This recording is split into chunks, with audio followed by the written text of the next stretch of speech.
Hey, it's Leo. We're trying something new, so all video notes will be in the description below. Now let's get started. Make sure you delete this cube. Now add a mesh. Control A or Shift A to add a mesh. You can also do it up here. Make sure you add a UV sphere. If you open up this drop down, you'll be able to edit the amount of segments, rings, and so on. Here we're going to leave it alone for now. You can go up here. This is your scene collection. It'll show everything that you have. You can select other objects in this scene by simply clicking on them up here. I'm going to name this Snow. This will basically be the start of our snowman. We'll be planning on duplicating it to create the other parts of it. So for now, let's go hit Z and you'll get this pop-up. Let's go into material preview. You're going to add a texture onto this. So here it just has the default white. You can actually change this, maybe? No, never mind. Go down here, it says material with your sphere selected, click new, add a new texture to it. It's loaded in. Make sure the base color is a nice white. Make sure you turn up the emission a little bit, so let's bring it up to a white. Let's turn up the emission strength a little bit, so that way it's a little shiny. Let's turn down the roughness. Maybe a little bit, keep it a little up. Alright, now that we have our snowball, I'm going to scale it a little bit. I'm just going to scale it up a little bit as it's going to be our base. Now right click, hit shade auto smooth. This should make your sphere smoother, or your snowman a little smoother. Hold Shift D to duplicate. You can press G for grab and move it up and down. I'm going to move it here. I'm going to orbit with my middle mouse button. I'm going to scale it using S. I'm going to bring it down using G. I'm pressing Z to align it along the Z axis so I can bring it up and down.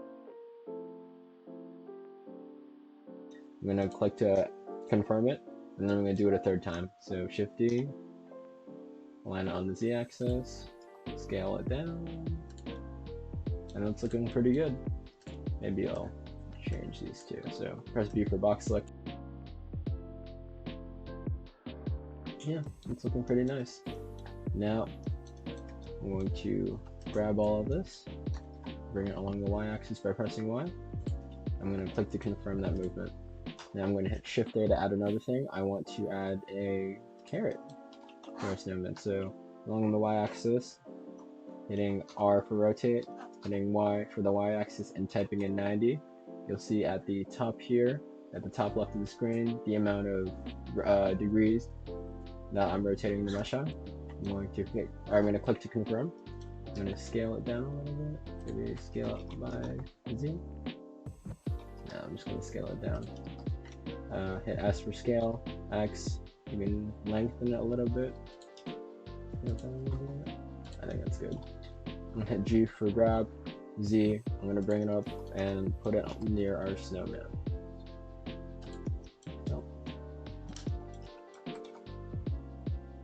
Oh, that's a little big.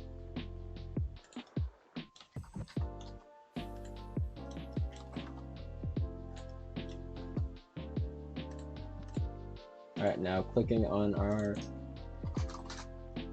nose, or our cone in this case, we're going to make sure that you're in the material tab in this toolbar. Hit new for new material. I'm going to call this carrot. Double click to actually edit the name. I'm going to go down to base color, and then I'm going to bring it into orange. It's a pretty nice hue. Alright, now that our carrot's done, let's make some eyes and some buttons. So here I'm going to add a circle. I'm going to hit tab to enter into edit mode. I'm going to hit F for face. This will be for our buttons. I'm going to hit E to extrude. I'm going to press Z to align it along the Z axis, and then I'm going to bring it up a bit. I'm going to hit I for inset. It'll inset a face. You can see I'm scaling it up and down here. I'm going to click to confirm. There's a bunch of options on the bottom left here. Unfortunately, it's covered by my screencast keys, but that's okay. We're not going to touch that. I'm going to hit E for extrude. I'm going to hit Z along the Z axis. And then I'm going to click to confirm. I'm going to hit S for scale. I'm going to scale these vertices so they're a little closer here. and then I'm going to click to confirm. I'm going to click off real quick, deselect by clicking into empty space. I'm going to hold down Alt and then click one of these vertices. This is the ring selection tool, so it should select all of the vertices around in a circle. So you can see I can demonstrate this with the other rings around. Sometimes it selects different rings or different edges, lines of edges. So with this outer ring selected, I'm going to press Control B for bevel, and then I'm going to move my mouse outward a little bit, and this will be the beveling tool. You can scroll up for more beveling. This is basically meant to smooth edges. And now we got a bit of a button here. Now I'm going to name this button. Now I'm going to add a few indentations to it. So I'm going to go into add, so Shift A to add. I'm going to add a few cylinders. I'm going to scale this down a little bit. What I'm planning to do is use a Boolean modifier or subtraction to add holes into this button. So looking up, I'm going to hit G and align it along with the y-axis so I can click to confirm, so I can move it. I'll hold Shift D to duplicate. I'm going to hit Y along the y-axis and bring my mouse over here. 1, 2, oh, let's move it a little here. Scale it up a little bit. That's for scale, by the way. Click to confirm. Also, you can pan around if you hold Shift and your middle mouse button. In this case, it would be your scroll wheel, or my scroll wheel. Now I'm going to deselect. Holding Shift, I'm going to be able, or click on these two cylinders. I'm going to hit Control D, or Shift D. Hit X to line along the X-axis, and then grab it, bring it down here, click to confirm. That should be what's on it. G to grab, X, and then move them a little closer. Alright, now with our button here, I'm going to add a texture real quick. So here I'm going to make a new material in the Materials tab with the button selected. I'm going to go into Base Color. I'm going to click on this colored box here. I'm just going to bring this node all the way down. There you go. Now we're going to go into Modifiers. Click here, Add Modifier. On the left here, Generate. We have the Boolean tab. Now we're going to hit Difference. We're going to keep it on exact. Just keep all the settings as they are.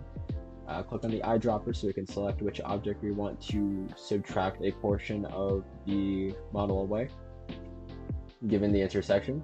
So I'm going to click on this cylinder. Now I'm going to click on the eye here so it hides it, and you can see that there's a hole in our button here. Now I'm going to do the same for all the other cylinders here. So I'm going to go back on modifier, hit Boolean, and I'm going to hit on this carrot, click on it, hit apply. That for all of these. Now I can delete these cylinders and the holes will still be here. Now I'm going to right click, hit Shade Auto Smooth. This should smooth out our button a little bit and it should look a little nicer. And now I'm going to hit S for scale. I'm going to scale it down.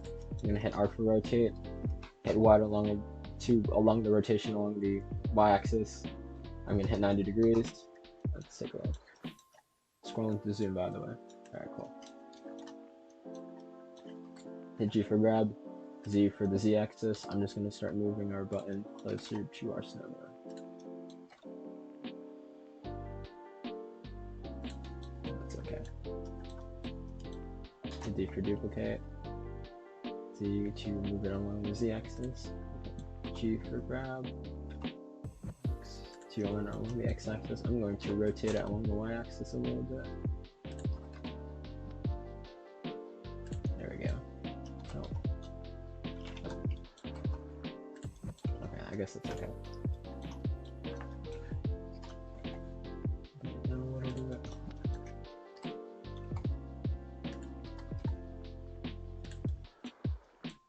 I'm gonna scale this one up a little bit. Alright. It's looking pretty good. Anyway, let's give him some eyes. So clicking off of our model, hold Shift A. Let's add an eye. So add a UV sphere. You can go down here to the Material tab. There's an eye. we can select this sphere here. It'll show all of our pre-existing materials that we've already made, so I'll just select the material for our button. I'm going to right click, hit Shade Auto Smooth. Now I'm going to scale it down a little bit, hit G, move it back here, scale it down a little bit.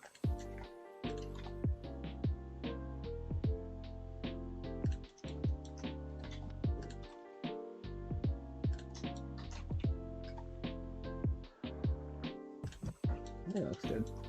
Alright. So, let's give him a few arms.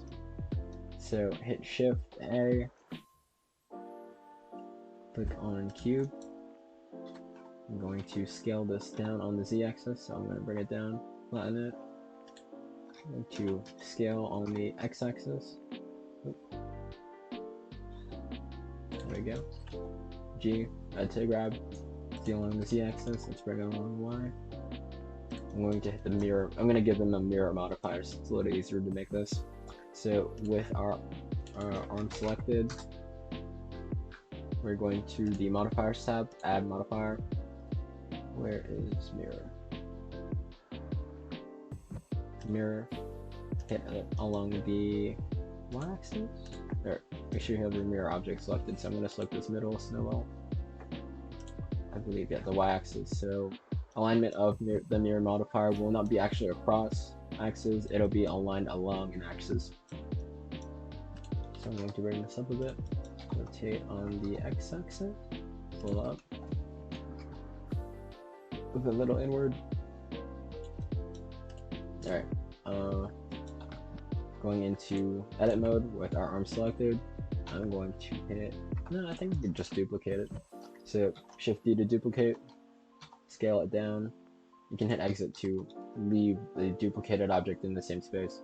But here, I'm just going to move it down along the Y axis, rotate it along with the X,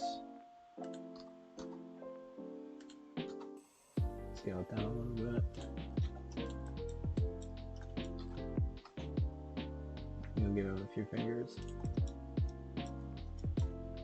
Should probably give him a palm first. So I'm going to duplicate this again, scale it down, scale it. I'm going to rotate it. Should be about 5. I'm going to scale it up on the Z axis so it's a little wide. Scale it on the Y. And now I'm going to rotate it again. First I'm going to move it a little bit.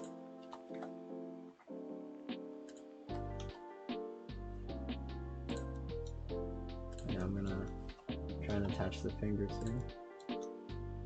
Hopefully it works. Okay. Bring it up a little bit. I'm going to duplicate it again.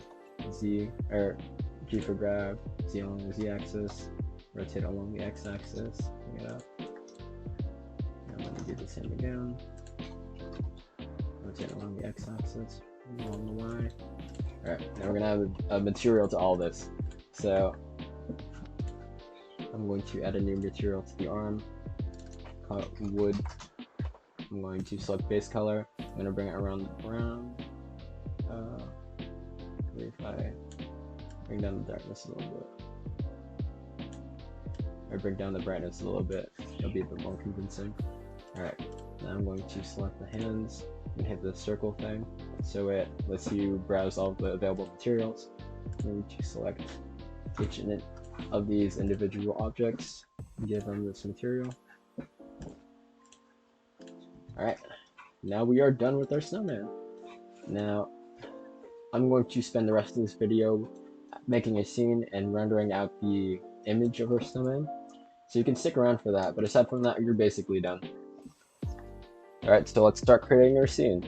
So, holding Shift and using our mouse wheel, we're going to pan over here, Shift A, let's add a plane. And we're going to scale this up, as for scale, G for grab, get down along the Y axis, down here, let's scale it up.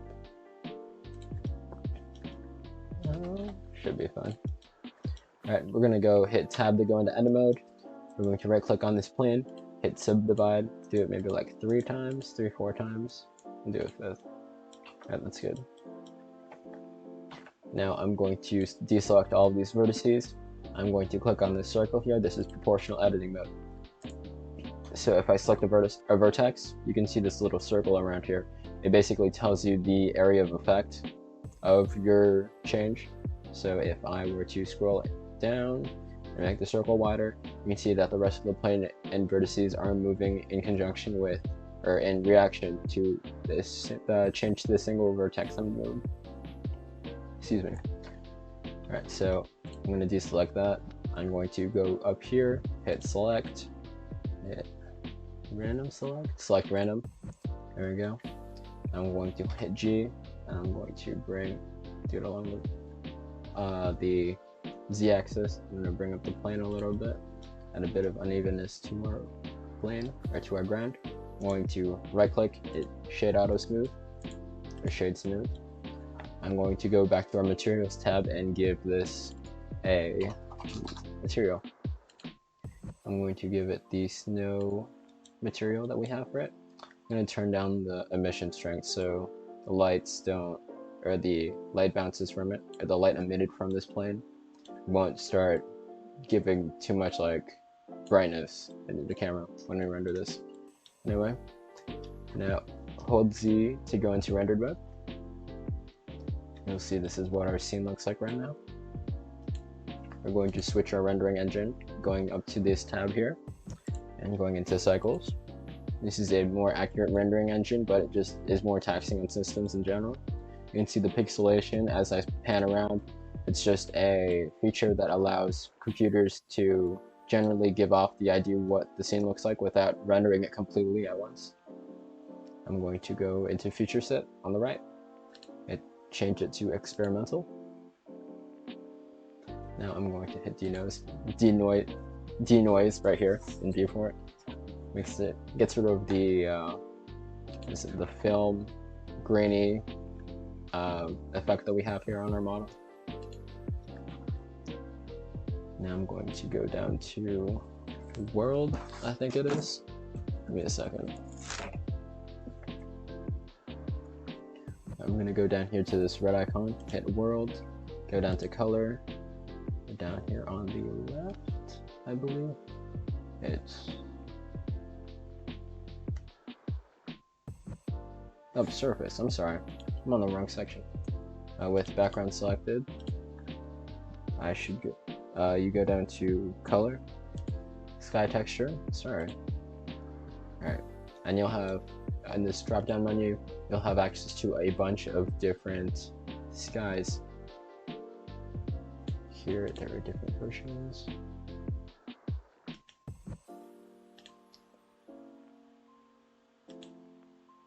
Personally, I like the top one, so I'm going to select that. You can change I believe, how lighting works by clicking and dragging this ball around. And see how the sky changes a little bit. It's very faint, at least what I've done. Anyway, with our world in view, I'm going to go back into solid mode real quick. So this is our camera. So if you hit 0 on your number pad, it'll change your view to what the camera is looking at. When you render something, it'll appear within what this camera is seeing. So if I start rendering something, you'll just see what's in the frame of the camera. So I'm going to close this real quick. I'm going to add an empty, that way I can direct what our camera is looking at. So I'm going to add a sphere, scale it up a little bit, like this. Click on the camera first, click on your sphere. Oh, by the way, empties do not show up on renders. Go down, track to constraint. There we go. Our camera should be always pointing at this empty. Alright, great. I'm going to click on our camera and our empty and bring it along the y-axis. Move our camera a little back.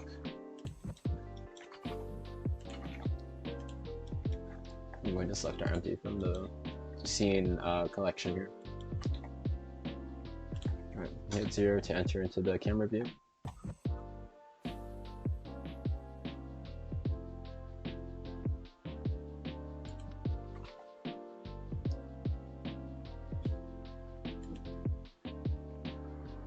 I think it's pretty good. I'm going to scale our plane a little up.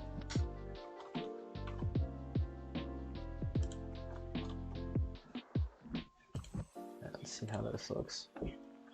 I'm gonna go up here and try and render a little bit. Yeah, that's pretty nice. Alright, so here's how rendering works. When you go over here into the rendering tab, you'll have all of these things that seem pretty confusing, but here we're just going to go into our sampling and change a couple of settings. That way it'll render a little faster and be less taxing on the computer overall. So I'm just going to set to like 1024. It's not bad. The samples here tell you, so noise is basically that whole film grain that I showed you a while ago. I hope it'll appear here so I can show it a little bit. Okay, I guess not.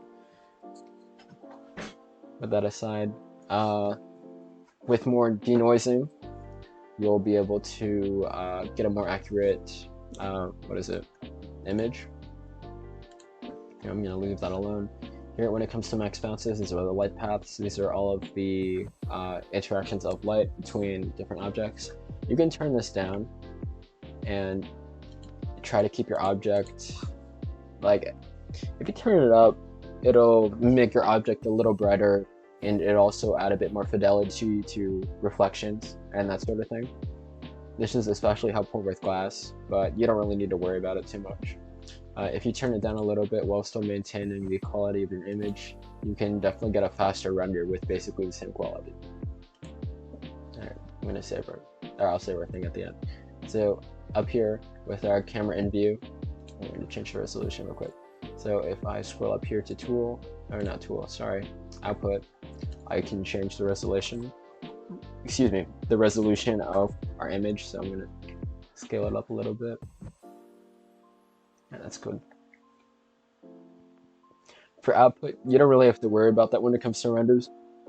At least when you're rendering an image. It's more useful for rendering animations, which we will try to get into later in the school year, hopefully. So with our camera setup and our scene setup, with our mesh in view, or our snowman in view, I'm going to go up the top here, click on render, click render image, and here my image will start rendering. So there we go. Alright, up here you'll have a timer here.